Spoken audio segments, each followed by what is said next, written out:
Bruh, back to reality.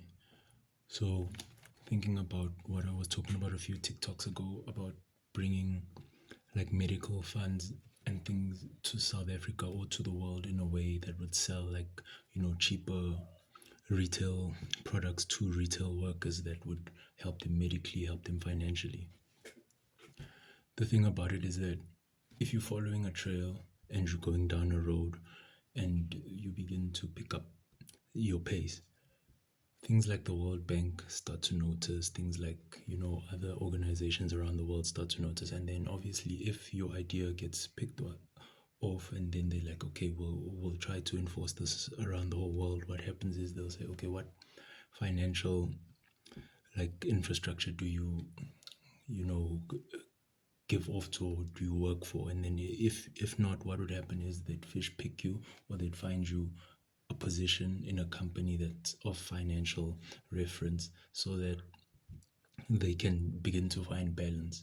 So what I was thinking was that since I'm trying to follow a trail of showing BRICS or the world how to better their financial structures so that us poor people can actually live and have safe bank accounts that don't get broken into and get problems consistently because of criminals.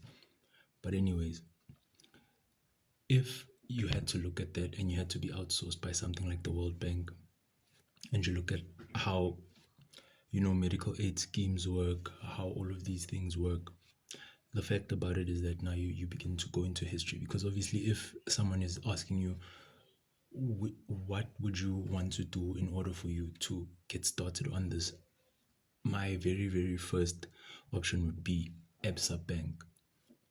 The very very reason why is because if the leader of Absa Bank had to introduce a new medical aid system for the poor and a new monetary system that helps the poor spend better in terms of, averaging discounts and things into stores so that, people who don't have can also afford a little bit more. Absa is Amalgamated Banks South Africa, meaning that this is the first bank that managed to bring all the banks of South Africa together into one before there was a stock exchange and before all of that. If we follow history, I don't know what port or where they're from, but Absa is also one of the banks that started before there were TVs and computers. So they followed the trail up to now because you must remember that before TVs and computers, things like the gold rush, things like all of those things started to happen. I think it was Standard Bank who was off the port of Port Elizabeth and they were sending all the diamonds and the gold to Port Elizabeth to get exported before they had the freedom of using aeroplanes and all those things. So the thing about Absa is that they have the algorithm to connect all the banks in South Africa. The bank that has the algorithm to basically control all the ATMs at any given moment is FNB because they brought the first ATM to the country and then they leased the lease to all the other banks in South Africa.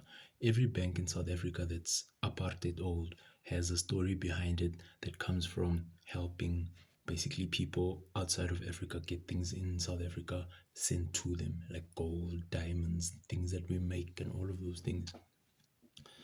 So, the thing about Absa is that if Absa had to stand and then say, okay, we would like to take on the contract of bringing, let's say, United Health to South Africa to rebuild all the medical facilities to make them top class. Obviously, what would need to happen here is that need to be some sort of investment so that there's money that's consistently rolling in. An option for this would be to buy a couple of banks.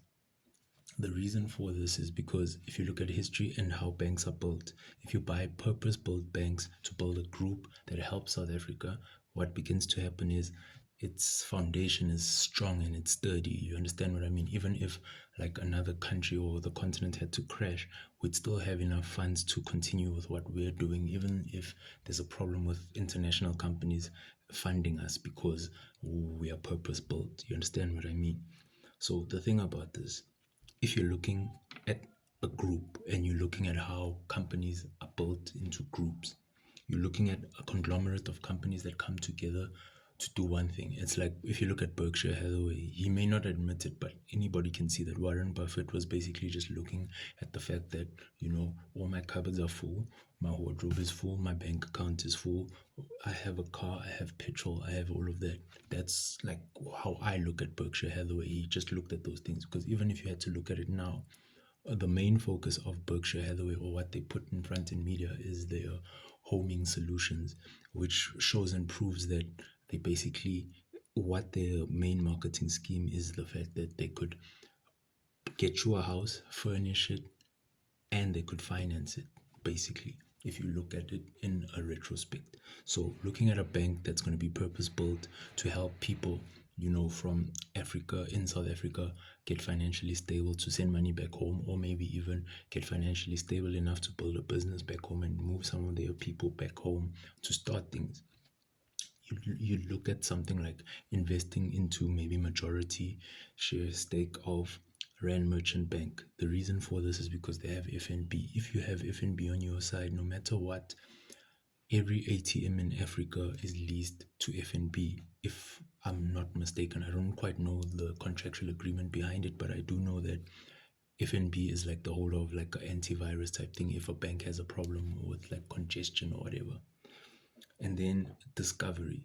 The reason why is because Discovery has options from the bottom feed to the richest people on earth. They could supply to all of those people, meaning that if you're looking at bringing health facilities into a country where health facilities are there but they're not top notch, a company like Discovery would obviously make those people spend more on the things that they need to make the like hospitals better, to make sure that gyms and all of those other smaller medical aid schemes get what they deserve in the facilities where their like class members go to. And then African Bank. The reason why the most important bank within a group would be African Bank, because its basis is built on the pension funds of miners. Before the bank was listed, they basically took a bunch of miners' pension funds and pushed it into a fund and created a bank and then paid them out. That is basically what they left for the world. And then Time Bank, because of its digital reference on Earth and its reach on Earth digitally, in terms of growing all the other older banks into a digital sphere. Now you see from that, obviously, that is an African portfolio that is basically like one-sided. So it would make a profit, but it wouldn't make as much of a profit. So what you need to do is, now the group goes international. I'm sure you've watched movies, you've seen where companies buy international companies. Now you invest into international companies. The types of companies like Barclays Bank, they've already done that.